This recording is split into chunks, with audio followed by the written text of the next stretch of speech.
Congratulated and your entire family with you, and thank you for your time to visit. I appreciated so much that. And to your daughters, her best job is being mama. She likes that one. But we've talked today a little bit about the momentous occasion that this is and bringing you forward, and indeed it is, because unlike any other federal office, this is a lifetime appointment. And the decisions that you're going to make are going to impact rights and freedoms of every single American citizen. And, President Biden thinks you're the right person for the job, but it doesn't end there. We do have that role of advice and consent. And it is up to us to carry that job out. So, as you have heard repeatedly, this is going to be a fair and very thorough and very respectful hearing. And we're going to work through this process with some tough questions, but do it in a manner, the respect that you deserve. And we've talked some today about the treatment of Justice Thomas and Justice Kavanaugh.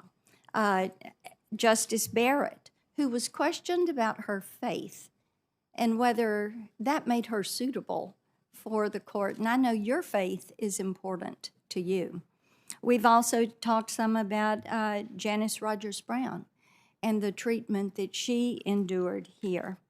So we are going to be pleased to move forward and focus on the issues that the American people want to focus on, because they want to know about you and how you're going to approach your job and the decisions that you have made in the past, what you've written, what you have said.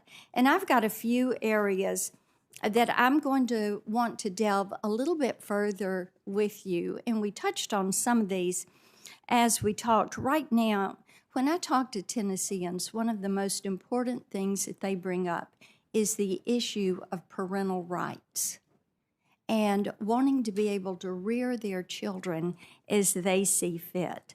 And moms and dads are very concerned about this progressive agenda that is being pushed in some of our public schools.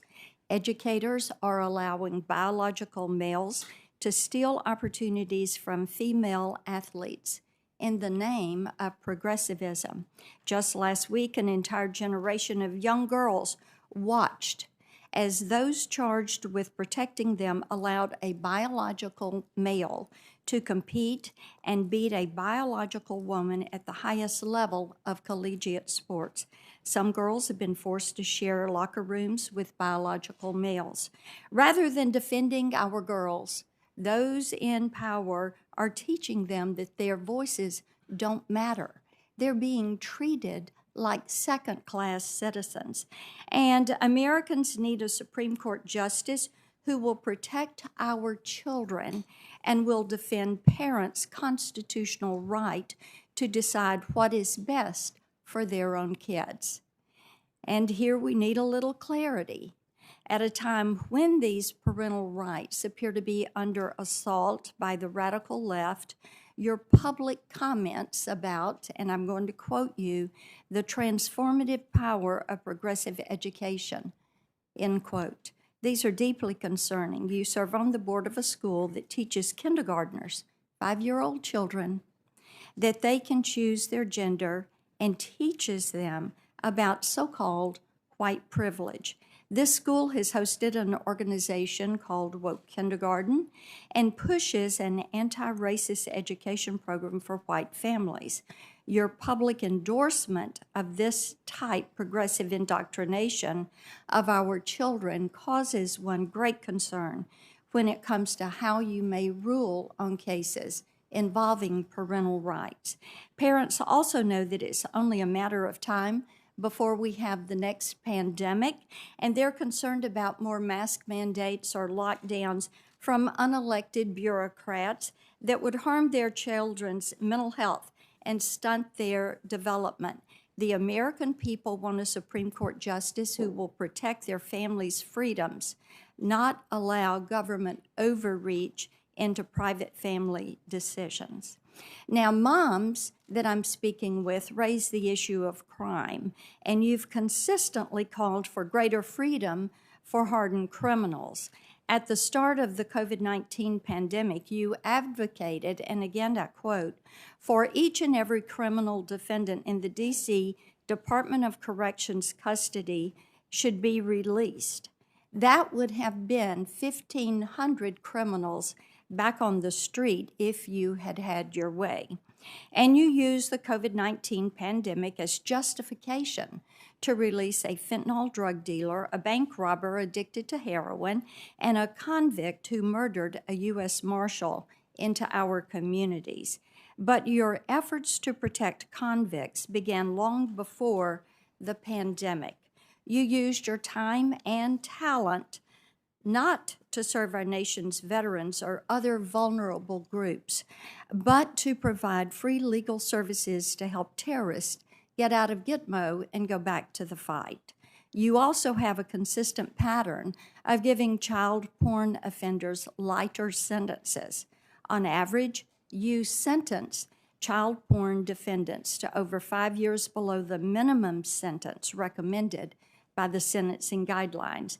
And you have stated publicly that it is a mistake to assume that child pornography offenders are pedophiles. Your philosophy, it appears, is backward on these issues, restrictions on children and families and freedom for criminals. In fact, your philosophy, or lack thereof, may be the root of the problem here. I was concerned during our conversation earlier this month when you told me that you really didn't have a judicial philosophy. The American people deserve a Supreme Court justice with a documented commitment to the text of the Constitution and the rule of law, not a judicial activist who will attempt to make policy from the bench. Without a judicial philosophy, a judge is legally adrift and will be inclined to consider policy rather than law. You once wrote that every judge has, and I quote, personal hidden agendas, end quote, then influence how they decide cases. So I can only wonder, what's your hidden agenda? Is it to let violent criminals, cop killers, and child predators back to the streets? Is it to restrict parental rights and expand government's reach into our schools and our private family decisions? Is it to support the radical left's attempt to pack the Supreme Court?